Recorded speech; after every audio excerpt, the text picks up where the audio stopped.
So obviously yesterday the plans finally for the Northern Ireland Protocol had been published. And so far the EU hasn't said what it intends to do yet. Obviously they've come out and said, what are you doing? This is dumb. Why are you acting unilaterally? We are, we want to negotiate with you guys. What are you doing? And the big thing, even from what you see from the UK government, is saying, oh, everyone knows there's problems with the protocol. We're just, doing things better than the EU. Except, as we've said before, you can't go and act unilaterally on this deal. Both parties have to agree and act together. And that is not what has happened. Remember, currently what is really happening is we know there are problems. Even the EU says, yeah, there are problems, but they are not insurmountable. What they are really small technical problems that can be solved by negotiations. But for whatever reason, probably ideological, our government just does not want to be seen negotiating any way whatsoever with the EU. And partly of as well, this is down to the DUP. I think this is really twofold. One, again, they see it as an opportunity to get rid of the Northern Ireland Protocol, but of course, the fact that they are now, shall we say, playing second fiddle to Sinn Féin in the Northern Ireland Parliament, and they don't like that. Which is again entirely their fault. They backed Brexit, they supported Brexit, and said that Brexit would be a wonderful thing. But of course, it really, really hasn't. So today we're going to go over have a flit over the Irish Sea to see what the Irish president has had to say about these new proposals from Liz Truss. Because so far he has been the only leader to come out and say this. I'm probably expecting, certainly the next coming days as well, to at least see the US say something, maybe their ambassador or at least Joe Biden come out and say something about this. I think they've certainly expressed the desire to see a negotiated deal about this, but other than that, that has been it so far. So far, no actions, but once again, we'll have to wait and see what happens. So before we do go jumping into this, please do remember to the like, share, and subscribe button. And of course, down below, there are links to my Patreon page and a one-up donation link called Buy Me Coffee, where you can buy me coffee. And as always, thank you very much to all those people who do help and support the channel that way. So, as always, off we go over to here. This comes from The Journal, which is a publication from Ireland. So, with the title of The Taoiseach, UK plans to override the Northern Ireland Protocol, quote, not well thought out. Of course, they're not well thought out at all. Michelle Martin has said that the UK bill to unilaterally change the Northern Ireland Protocol is fundamentally a breach of trust and labelled it not well thought out. Yesterday, the UK government published legislation to attempt to override significant parts of the Northern Ireland Protocol, effectively scrapping customs checks between Northern Ireland and Britain, as well as allowing ministers to change almost every aspect of the text. So, once again, this doesn't really bode well when you've written an international agreement, but you've now just passed a law saying, oh yeah, minister, you can change this, agreement that we signed with another party and agreed to and said we wouldn't change anything about it. But if you want to go in and just change the text, the Northern Ireland Protocol, crack on. Yeah, this just is not good at all. UK Foreign Secretary Liz Truss said the legislation was, quote, reasonable and a practical solution to fixing the problems facing Northern Ireland, and reasserted the plan did not break international law when it absolutely does. Again, you are fully breaking an international law and agreement between two parties. You have acted unilaterally. You have not negotiated this. You have not done anything. This is just a completely 100% bad luck on this. I can't even explain why, but obviously it's very much an attempt to try and get Northern Ireland out of the single market because, Again, you look at the numbers, Northern Ireland being in the single market customs union is succeeding a lot more than certainly the other regions. So it's a very bad look for Brexit overall if Northern Ireland were to stay in there and does very well economically while the rest of the country doesn't. So, speaking at a cabinet meeting this morning, Martin said that the plans would be a breach of trust built between the EU and the UK, saying, "I think it's a fundamental breach of trust. It violates the whole concept of trust." Essentially, Britain had signed up to this agreement and had entered it into with the European Union and has now unilaterally caused a breach of this. Martin added that he believed the UK plans was, quote, anti-business and anti-industry, saying that businesses in Northern Ireland were concerned about the dual regulatory proposals, saying, "I don't think it's well thought out or even well thought through, and it certainly doesn't match the realities on the ground in terms of the experiences of those involved in various industries."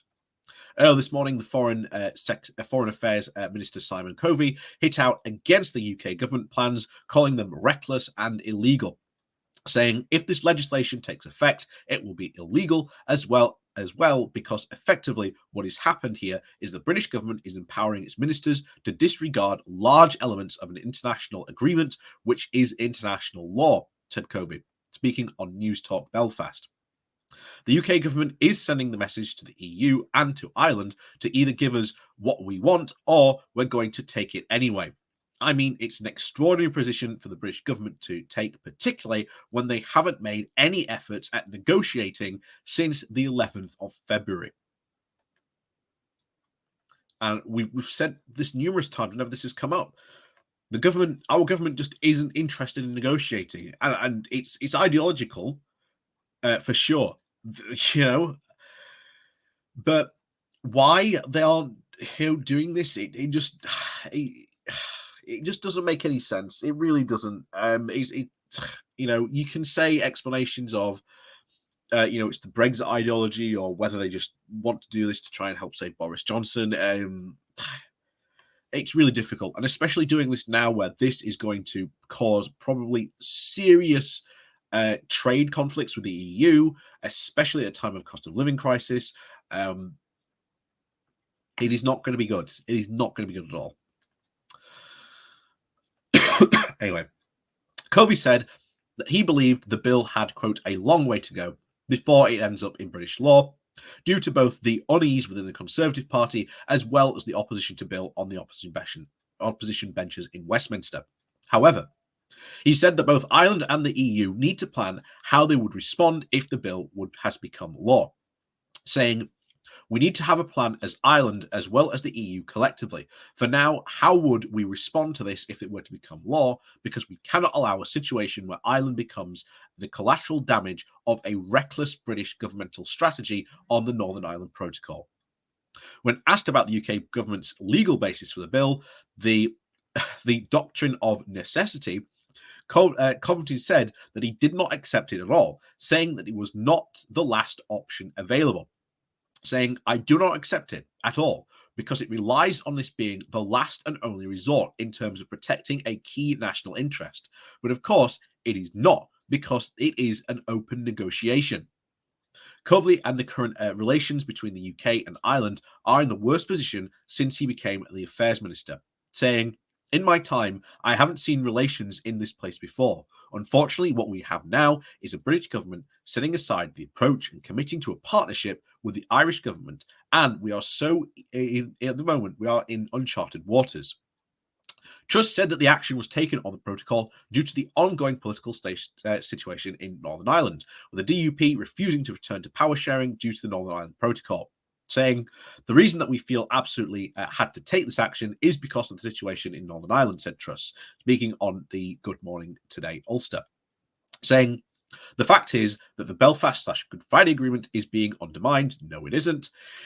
Anyway, she continues, saying, "We haven't seen an executive form since February, and we haven't seen the east-west trade diminished, diverted north and south. We've also seen people of Northern Ireland are not being able to benefit from tax breaks. These are all essential issues that we need to sort out, and our preference is to sort them out with the EU, but as yet the EU are not agreeing to change the text of the protocol." However, Sinn Féin's Vice President and First Minister designate Michelle O'Neill has disagreed, saying with Truss saying that the Brexit and the Good Friday Agreement were incompatible and that the Northern Ireland Protocol was introduced as a mitigation measure. When this started, we said the Good Friday Agreement and Brexit were incompatible, and we didn't consent to Brexit being foisted upon us, said O'Neill, speaking to This Morning Ireland. We always knew that we would need to try and mitigate the worst excesses of the hardest possible Brexit that has been delivered by Boris Johnson and the DUP. They are undermining the peace agreement at every turn. So it's the DUP and Boris Johnson that's undermining the Good Friday Agreement because of a problem which they themselves had delivered to the people here. The DUP leader, Geoffrey Donaldson, has welcomed the publication of the bill by the UK government, saying it offers a potential solution to the problems of the protocol. When asked whether or not the DUP will return to the power sharing, this is the important part, following the publication of the bill, Donaldson said that the party wanted to see the legislative process get underway first, saying, "We have only seen the publication of this bill. It hasn't yet begun its parliamentary process. We want to see that underway," said Donaldson. So even then, they're not returning to Parliament. Saying, he also went on to say, "We will work with the government to ensure that this bill goes through the parliamentary process. As it does, we will give it a thought to whatever steps we can take." However, he said that the political institutions in Northern Ireland cannot be restored until there is, quote, "clarity and certainty on the protocol." As we said right from the beginning on all this, the DUP are not interested in power sharing. They want to be basically the first minister. That is the position they want. They are throwing their prams out of the basket because of this. It is again up to them because of the protocol. They helped, they supported, they backed Brexit. Part of this is their fault. This is just going to be, as we said just a couple of weeks ago, crisis after crisis after crisis caused by the DUP. And trust me, even if this bill starts going through this parliamentary process, they are going to come up and start shifting the goalposts. They're going to go, "Oh, well, it started its parliamentary process. You know, it's being debated in Parliament. Oh, well, we're not going to go and do it until it's passed in the House of Commons." You know, let's say it gets passed in the House of Commons. "Oh, no, we're not going to go back to power sharing until, it gets passed in the House of Lords." Well, let's say it passes the House of Lords. "Oh, we're not going to go back into power sharing until it is fully implemented," which basically could mean whenever they want. Um, and as we said, crisis after crisis after crisis caused solely by the DUP. So, as always, thank you very much for watching. Please do remember to hit that like, share, and subscribe button. And of course, down below, there's a link to my Patreon page and a one-off donation link called Buy Me Coffee, where you can, buy me coffee. And as always, thank you very much for watching, and we'll see you all next time.